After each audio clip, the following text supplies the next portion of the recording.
दोस्तों आज से हम एक बहुत ही ज्यादा कमाल की सीरीज को शुरू करने वाले हैं। आप सबने इस सीरीज के मांगा वगैरह या फिर नॉवल वगैरह को तो पहले से ही देखा होगा, लेकिन आज इस सीरीज का डोंगवा रिलीज हुआ है जिसकी कहानी थोड़ी बहुत सिमिलर तो होगी, लेकिन इसका एनिमेशन टॉप नॉच होने वाला है जिसे देखकर तो आपको मजा ही आ जाएगा। साथ ही इसमें कहानी थोड़ी बहुत एक्स्ट्रा भी डाली जाती है। जैसा कि आपको पता ही होगा कि इस सीरीज में हमें श्याओ चेन नाम के बंदे के बारे में बताया जाएगा, जो कि स्टार्ट में तो कमजोर होता है, लेकिन उसके अंदर एक बहुत ही ज्यादा पावरफुल बंदे को, जो कि हीवन में रहता था, उसकी स्पिरिट को डाल दिया जाता है, जिस वजह से श्याओ चेन बहुत ही ज्यादा पावरफुल बन चुका था। और पावरफुल बनने के बाद वो अपने सारे के सारे दुश्मनों से बदला लेगा, जिसे देखकर आपको मजा ही आ जाने वाला है। तो इस सीरीज पे जरूर सपोर्ट दिखाना। तो चलिए हम एपिसोड 1 को शुरू करते हैं। तो एपिसोड 1 की स्टार्ट में हमें हीवन का सीन दिखाया जाता है, जहाँ पर यूनफाई नाम का बंदा अपने भाई को आवाज लगाते हुए कह रहा था, बड़े भाई तुम कहाँ हो? मैं कब से तुम्हें ढूंढ रहा हूँ लेकिन तुम मुझे कहीं दिखाई नहीं दे रहे। तभी वहाँ पर उसका बड़ा भाई आ जाता है, जिसका नाम असल में श्याओ चेन ही था। वो वहाँ पर आने के बाद यूनफाई के ऊपर अटैक करना स्टार्ट कर देता है, क्योंकि उसे नहीं पता था कि यहाँ पर यूनफाई आया है। श्याओ चेन अपनी पावर का इस्तेमाल करते हुए लगातार कई सारे अटैक बेचारे यूनफाई के ऊपर कर दिया होता है। वो अपनी स्पिरिचुअल हैंड टेक्निक का इस्तेमाल करते हुए जैसे यूनफाई की जान लेता है, तब यूनफाई चिल्लाते हुए कहता है, अरे बड़े भाई क्या कर रहे हो? देखो तो मैं यूनफाई हूँ, आपका छोटा भाई। तब इस चीज को देखकर श्याओ चेन कह रहा होता है, यूनफाई तुम यहाँ पर क्या कर रहे हो? तुम्हें यहाँ पर नहीं आना चाहिए था। तुम्हें पता है ना ये जगह कितनी ज्यादा खतरनाक है। मैं यहाँ पर अपनी कल्टीवेशन कर रहा हूँ। जिस पर यूनफाई कहता है, हाँ पता है आप कितनी खतरनाक कल्टीवेशन कर रहे हैं। इस कल्टीवेशन में आपकी जान भी जा सकती है और मैं ऐसे नहीं देख सकता कि मेरा भाई ऐसे ही कल्टीवेशन करते हुए मारा जाए, इसलिए मैं आपको यहाँ पर देखने के लिए आया था। श्याओ चेन कहता है, ये कोई खतरनाक टेक्निक नहीं बल्कि ये हीवन ट्रिब्यूलेशन टेक्निक है। माना कि इसे कल्टीवेट करना थोड़ा सा मुश्किल होता है, लेकिन ऐसे में हाथ पे हाथ रख कर थोड़ी ना बैठ सकता। मुझे अपनी पावर बढ़ानी है तो मुझे कैसे भी करके इतनी खतरनाक टेक्निक को तो सीखना ही पड़ेगा। यूनफाई कह रहा होता है, क्या कोई दूसरा तरीका नहीं है? आप तो हीवन के 9 सुप्रीम बींग के अंदर से एक हो ना, तो आप दूसरा तरीका भी निकाल सकते हो कल्टीवेशन का। जिस पर श्याओ चेन कह रहा होता है, हाँ बहुत बड़ा सुप्रीम बींग हूँ मैं, इतना बड़ा सुप्रीम बींग हूँ कि मैं खुद की पावर को कल्टीवेट ढंग से नहीं कर पा रहा। मैंने बहुत ट्राई किया सीधे तरीके से कल्टीवेशन करने की, लेकिन अब मुझे लगता है कि जबरदस्ती किए बगैर कोई फायदा नहीं है। मुझे ब्रेक थ्रू करना है तो मुझे जबरदस्ती यहाँ पर प्रैक्टिस करनी ही पड़ेगी। इस टेक्निक में आपका इसे कल्टीवेट करना लिखा है या फिर मरना लिखा हुआ है, बीच का कोई रास्ता नहीं है। या फिर आप इसे कल्टीवेट करते हुए मारे जाएंगे या फिर इसे कल्टीवेट कर लेंगे। तुम्हें डर लग रहा है तो तुम यहाँ से जा सकते हो, लेकिन मैं तो यहाँ से नहीं जाने वाला। दूसरी तरफ हम लिंगुन सेट का सीन देखते हैं, जहाँ पर कई सारे डिसेबल मौजूद थे। वो लोग मास्टर के कमरे के अंदर जाने की कोशिश कर रहे होते हैं, लेकिन तभी वहाँ पर कुछ हाई लेवल के जो डिसेबल थे उन लोगों ने रास्ता रोका होता है। वो लोग कह रहे थे, मास्टर अभी अपनी कल्टीवेशन कर रहे हैं, उन्होंने मना किया है किसी को भी अंदर भेजने के लिए, इसलिए सारे लोग चले जाओ, कोई भी अंदर नहीं जा सकता।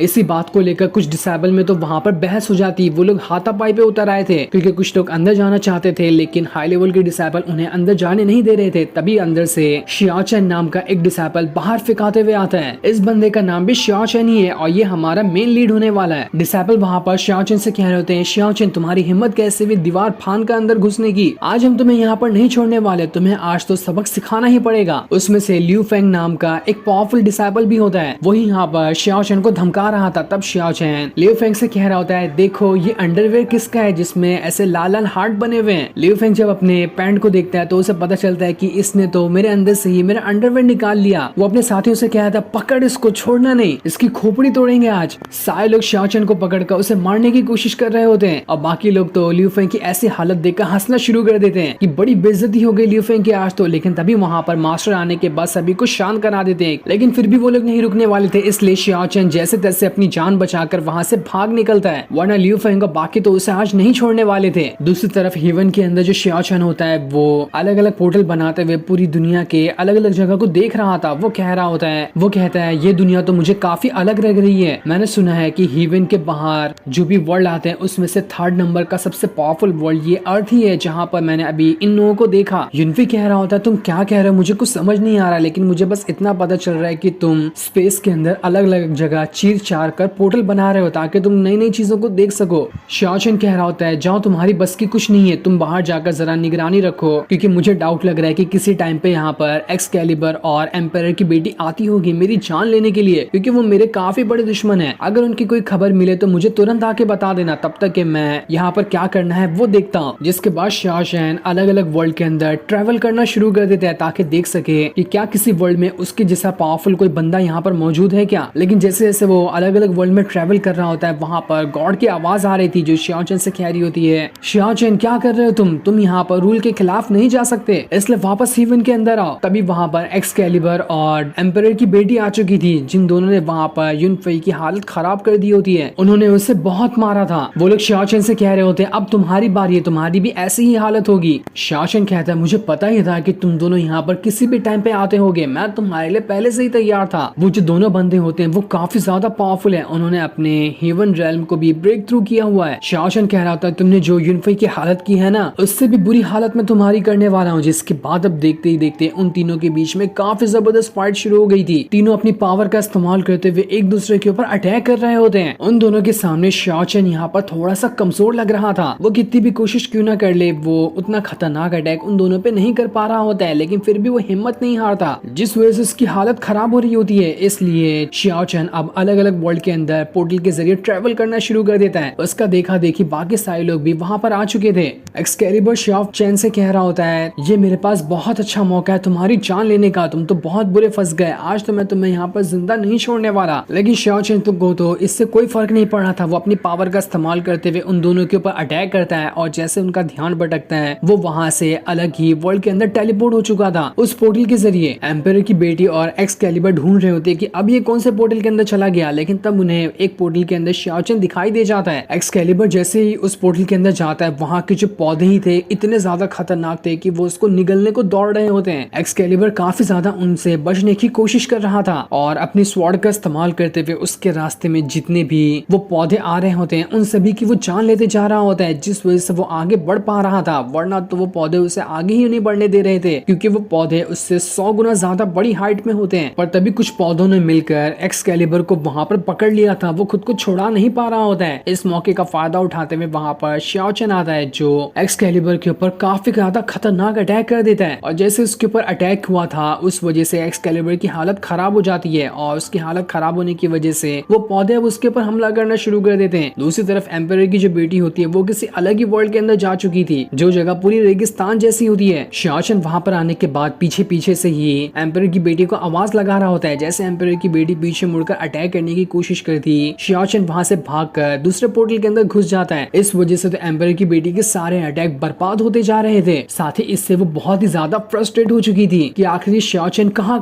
बार बार घुसते जा रहा है। इसके बाद शियाओ चैन एम्परर की बेटी को अलग अलग वर्ल्ड में ट्रेवल करवाते हुए उसके ऊपर अटैक कर रहा होता है, जिस वजह से तो एम्परर की बेटी की काफी ज्यादा हालत खराब हो चुकी थी। वो अब वहाँ पर शियाओ चैन का मुकाबला नहीं कर पा रही होती है। तब एम्परर की बेटी वहाँ पर शियाओ चैन से कह रही होती है शियाओ चैन तुम तो मुझे पसंद करते थे ना, तुम्हारे लिए मेरे अंदर फीलिंग्स थी, तब तुम मुझ पे कैसे हमला कर सकते हो, देखो तुमने मुझ पर कितने खतरनाक अटैक कर दिए हैं। तब शियाओ चैन कह रहा होता है जो पहले वाला शियाओ चैन जिसे तुम जानती थी ना वो तो कब का मर चुका है। इंसान का दिल जब मरता है ना उसके बाद ही वो खुद को पावरफुल बनाने की कोशिश करता है। इस वजह से अब मैं पहले वाला शियाओ चैन नहीं रहा, मैं बहुत ज्यादा पावरफुल बन चुका हूँ और मेरे अंदर से सारी की सारी फीलिंग खत्म हो चुकी है। इसलिए आज तुम मेरे सामने मेरी सबसे बड़ी दुश्मन हो और तुम्हें मुझे भी यही कंसिडर करना चाहिए। और मैं जानता हूँ कि तुम्हारी ये सारी चाल है मुझे यहाँ पर फंसाने की, इसलिए मैं तुम्हारी चाल में तो बिल्कुल भी नहीं फंसने वाला। तब वहाँ पर एक्सकैलिबर भी आ चुका था। एम्परर की बेटी कह रही होती है अगर ऐसी बात है तो ठीक है, आज हम दोनों मिलकर यहाँ पर तुम्हारी जान ही ले लेंगे, तुम्हारा दिल तो मर ही गया है, तुम्हारी बॉडी को मर जाने में क्या ही फर्क पड़ने वाला है, तो चलो हम मरने के लिए तैयार हो जाओ। जिसके बाद देखते ही देखते तीनों के बीच में वापस से फाइट शुरू हो गई थी। तीनों एक दूसरे के ऊपर फिर से अटैक करने लगते हैं। ये सारी चीजें देखकर युनफेई कह रहा होता है न जाने क्या हो रहा है, मेरा बड़ा भाई किस हालत में होगा। एक्सकैलिबर और एम्परर की बेटी तो बहुत ज्यादा खतरनाक है, मैं तो उम्मीद कर रहा हूँ कि मेरे बड़े भाई को कुछ भी ना हुआ हो। उधर शियाओ चैन अब भी अलग अलग वर्ल्ड के अंदर ट्रेवल करते जा रहा था। उस वजह से तो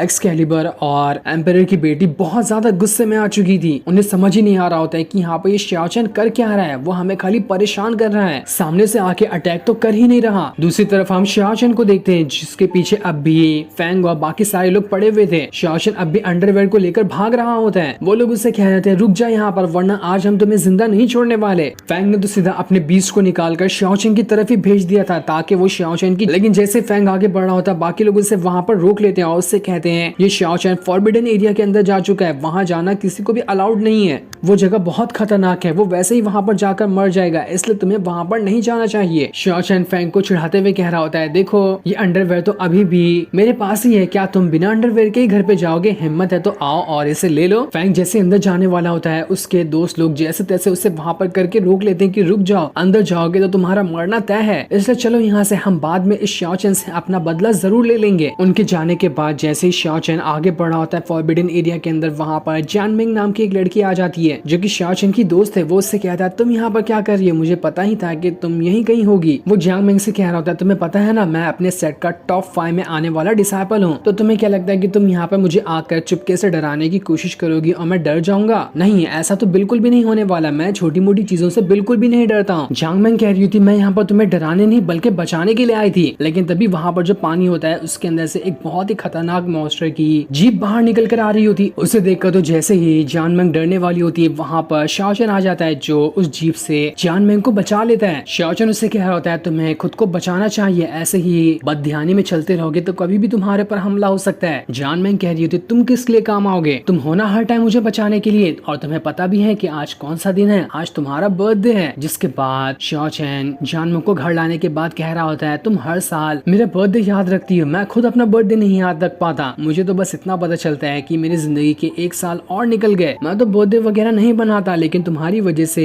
आज के दिन हम दोनों अच्छे से बातें कर लेते हैं। तुम्हें पता है ना कि हमारे मास्टर को पॉइजन दे दिया गया था, इस वजह से एल्डर फेंग जो है वो अब पूरी की पूरी चीजों के इंचार्ज बन चुके हैं, वही सारी चीजों को संभाल रहे हैं। जानमिंग कह रही थी क्या मास्टर अभी भी खतरे से बाहर नहीं हुए क्या, उनके अंदर से पॉइजन कब निकलेगा? जिस पर शाओ चेन कह रहा होता है तुम्हें घबराने की जरूरत नहीं है, छोटा मोटा पॉइजन मास्टर का कुछ नहीं बिगाड़ सकता, लेकिन मुझे टेंशन हो रही है कि जब तक एल्डर फेंग सारी चीजों के इंचार्ज है ना तब तक यहाँ पर कुछ गड़बड़ी हो सकती है। वो अगर ठीक भी हो जाएंगे ना तब भी वो सभी लोगों को नहीं बताएंगे कि वो ठीक हो चुके हैं, ताकि अगर फैमिली के अंदर कोई भी ऐसा बंदा है जो नुकसान पहुंचाने की कोशिश कर रहा है उसके बारे में और उसकी सच्चाई जान सके, क्योंकि जब तक वो पॉइजन का शिकार है तब तक के लोग खुद की ही मनमानी कर रहे हैं। जानमिंग ये सुनकर डर जाती है कि क्या कुछ गड़बड़ होने वाली है, क्या कौन कौन लोग हैं हमारे सेक्ट के अंदर जो यहाँ पर नुकसान पहुंचा सकते हैं। शाओ चेन कह रहा होता है तुम्हें घबराने की जरूरत नहीं है, चाहे कुछ भी क्यों ना हो जाए, मैं हूं ना तुम्हें प्रोटेक्ट करने के लिए, तुम्हें कुछ नहीं होगा। जो सुनकर जानमिंग काफी ज्यादा खुश हो जाती है। ऐसे ही वो दोनों कुछ देर बातें करते हैं, उसके बाद शाओ चेन जानमिंग से कह रहा होता है देखो काफी ज्यादा देर हो चुकी है, इसलिए मेरे ख्याल से मुझे जाना चाहिए, तुम यहाँ पर आराम करो, मैं जा रहा हूँ अपना कल्टीवेशन करने के लिए। जिसके बाद शाओ चेन जैसे ही कमरे के बाहर निकल कर आता है उसे एक जगह पर कोई बंदा दिखाई देता है, जिसे देखकर शाओ चेन कह रहा था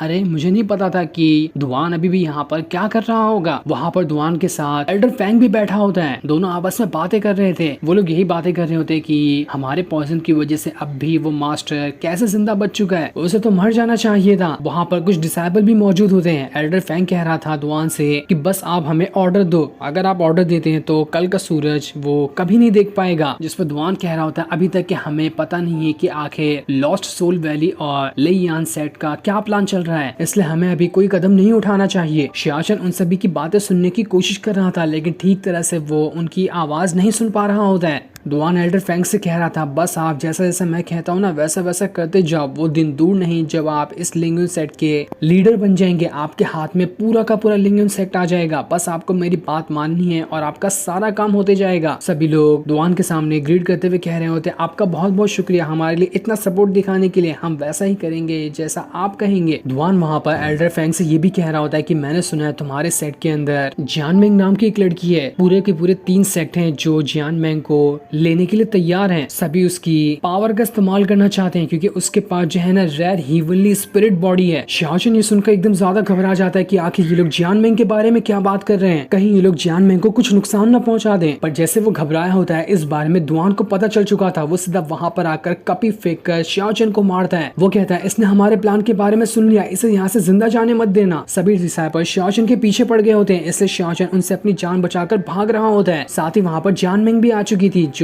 जंगल में कुछ चीज को हर्ब्स वगैरह को तोड़ने के लिए आई थी। शाओ चेन कह रहा होता है चाहे कुछ भी क्यों ना हो जाए, मैं यहाँ पर जानमिंग को इनके हाथों नहीं लगने देना चाहता, मैं कैसे भी करके जानमिंग को यहाँ पर बचा कर ही रहूंगा। इसलिए वो उन बदमाशों को इशारा करते हुए दूसरी तरफ ले जाता है जहाँ पर जानमिंग नहीं थी। बदमाशों को देखकर तो जानमिंग भी घबरा जाती कि आखिर ये लोग कौन है। दूसरी तरफ हम हीवन का सीन देखते हैं जहाँ पर अब भी शाओ चेन और एक्सकैलिबर और एम्पायर की बेटी की फाइट हो रही होती है। इस वजह से तो काफी ज्यादा हीवन टूट भी रहा था। वो लोग तो शाओ चेन को वहाँ वहाँ पर छोड़ने नहीं वाले थे। कैसे भी कुछ क्यों ना हो जाए, वो लोग आज शियाओ चैन की जान लेकर ही रहेंगे। शियाओ चैन उनसे फाइट करने की कोशिश कर रहा था, लेकिन वो कितनी भी कोशिश क्यों ना कर ले, उसकी सारी कोशिशें नाकाम रहती है। इस वजह से वो काफी ज्यादा इंजर्ड हो चुका था, लेकिन फिर भी वो अपनी अप क्लोन टेक्निक का इस्तेमाल करते हुए उन सभी के ऊपर अटैक करना शुरू कर देता है, जिस वजह से वो एक्सकैलिबर और एम्परर की बेटी की हालत खराब हो चुकी थी। शियाओ चैन कह रहा था, तुम लोग मुझसे कम पावर लेवल में होने के बाद भी मुझसे फाइट करने के लिए आए थे, तुम्हें लगता भी है कि तुम मुझे हरा पाते, ऐसा कभी नहीं होने वाला था, इसलिए अब मरने के लिए तैयार हो जाओ। वो वहां पर अपनी थंडर पावर का इस्तेमाल करते हुए उन दोनों के ऊपर अटैक कर रहा होता है ताकि वो उनकी जान ले सके, जिस वजह से तो एक्सकैलिबर और एम्परर की बेटी की हालत बहुत ज्यादा खराब हो चुकी थी। शियाओ चैन तो भयंकर गुस्से में आ चुका था, ऐसा लग रहा था कि अब वो यहाँ पर इन दोनों को नहीं छोड़ने वाला। लेकिन तभी अचानक से शियाओ चैन जो होता है उसका अटैक वहां पर एकदम ही रुक जाता है, क्योंकि किसी ने उसके अंदर पूरी स्वॉर्ड को आर पार करके घुसा दिया था। और आप यकीन करोगे वो बंदा कोई और नहीं बल्कि शियाओ चैन का ही भाई युनफई था, जिसने अपनी स्वॉर्ड शियाओ चैन के आर पार कर दी थी। शियाओ चैन तो ये सदमा बर्दाश्त ही नहीं कर पाता कि आखिर युनफई ने उसके साथ ऐसा कैसे किया। शियाओ चैन खुद में कह रहा होता है, क्या मैं अब अपना ब्रेक थ्रू नहीं कर पाऊंगा, क्या अब मैं मर जाने वाला हूँ। युनफई, ये तुमने मेरे साथ बिल्कुल भी अच्छा नहीं किया, मैं धोखा देने वालों को बिल्कुल भी बर्दाश्त नहीं कर सकता हूँ। देख लेना, अगर मैं यहाँ पर जिंदा बच गया ना तो मैं तुम्हें नहीं छोड़ने वाला। मैंने तुम पे भरोसा किया था, लेकिन तुमने मेरा भरोसा तोड़ दिया। तभी उसके सामने एक और पोर्टल खुलता है, जिस पोर्टल के अंदर उसे अर्थ वाला शियाओ चैन दिखाई दे रहा था, जिसके पीछे वो डिसेबल पड़े थे उसकी जान लेने के लिए। हेवन वाला शियाओ चैन उसे ही देख रहा होता है। वो डिसेबल अर्थ वाले शियाओ चैन से कह रहे होते हैं, बस बहुत हो गया, कहाँ तक भागोगे, आज तो हम तुम्हें जिंदा नहीं छोड़ने वाले। तुमने बहुत बड़ी गलती कर दी हमारा प्लान सुनकर, ऐसा तुम्हें नहीं करना चाहिए था, तो अब सजा भुगतने के लिए पूरी तरह से तैयार हो जाओ। जैसे ही वो डिसेबल शियाओ चैन की वहां पर जान लेने वाले थे, हेवन के अंदर से जो शियाओ चैन होता है, जो खुद भी मरने वाला था, वो अपनी सारी की सारी पावर को शियाओ चैन के अंदर ट्रांसफर कर देता है अर्थ वाले शियाओ चैन के अंदर, जिस वजह से अर्थ वाला शियाओ चैन पूरी तरह से ऑरा में घिर चुका था। उसे समझ ही नहीं आ रहा होता है कि उसके साथ क्या हो रहा है। लेकिन उन डिसेबल के मार खाने की वजह से जितनी भी शियाओ चैन को चोटें लगी थी ना, हेवन वाले शियाओ चैन की वजह से उसकी सारी की सारी चोटें ठीक हो गई होती है और वो पूरे फुल पावर के साथ वहां पर खड़ा होता है। वो डिसेबल जैसे उसके ऊपर फिर से अटैक करने के लिए आते हैं, वो इतनी जोर से खाली आंखें क्या खोलता है, वो दोनों उड़कर वहां से दूर चले जाते हैं। इतनी ज्यादा पावर शियाओ चैन के अंदर आ चुकी थी। शियाओ चैन के अंदर से जो ऑरा निकल रहा होता है उससे पूरा का पूरा आसमान का कलर बदल चुका था। इतना ज्यादा भयंकर ऑरा होता है। दूर दूर के सारे लोग इस नजारे को देखकर कह रहे थे कि आखिर ये क्या हो रहा है, ये स्ट्रेंज फिनोमिना कैसे ऑकर हो गया यहाँ पर। ऐसा लग रहा है कोई हेवन से बंदा आ रहा होगा यहाँ पर। हमें नहीं पता कि ये हमारे लिंगुइन सेट के लिए एक श्राप होगा या वरदान होगा, लेकिन जो भी होगा वो हमें फ्यूचर में ही जाकर पता चलेगा। तो वहीं शियाओ चैन इतने ज्यादा ऑरा को एक्सपीरियंस करने की वजह से उसकी हालत खराब हो जाती है और वो वहां पर बेहोश हो जाता है। इसलिए जान मैंग और बाकी सारे लोग वहां पर आते हैं ताकि देख सके कि वहां पर कौन है। उन्हें वहां पर आने के बाद शियाओ चैन दिखाई देता है, जो पूरी तरह से बेहोश हो चुका था। ऐसा लग रहा था कि वो मर चुका है। सभी लोग ये देखकर बहुत ज्यादा घबरा चुके थे। वहां पर जो मास्टर खड़े होते हैं उन्हें पता चल रहा होता है कि आसपास कोई ना कोई तो मौजूद था जिसने ही शियाओ चैन की ऐसी हालत की है। शियाओ चैन की बॉडी के अंदर से जो हेवन वाला शियाओ चैन होता है ना, उसकी स्पिरिट आ चुकी थी। वो वहां पर आने के बाद कह रहा होता है, वो तो मेरी किस्मत अच्छी थी कि आज मुझे यहाँ पर ये मरता हुआ शियाओ चैन दिखाई दिया, इसलिए मैंने अपनी सोल को इसके अंदर ट्रांसफर कर लिया है। इस वजह से मैं अपनी सारी मेमोरी भी अपने पास रख पाया हूँ। मुझे अपने दुश्मनों का नाम याद है, एक्सकैलिबर, एम्परर की बेटी और युनफई, तीनों याद रखना। मैं आ रहा हूँ तुम्हारे पास, मैं हेवन में घुसकर तुम्हें मारूंगा और अपना बदला तुमसे जरूर लूंगा। अपनी उल्टी गिनती गिनना शुरू कर दो। जो सीन दिखाते ही ये एपिसोड यहीं पर एंड हो जाता है। Thanks for watching.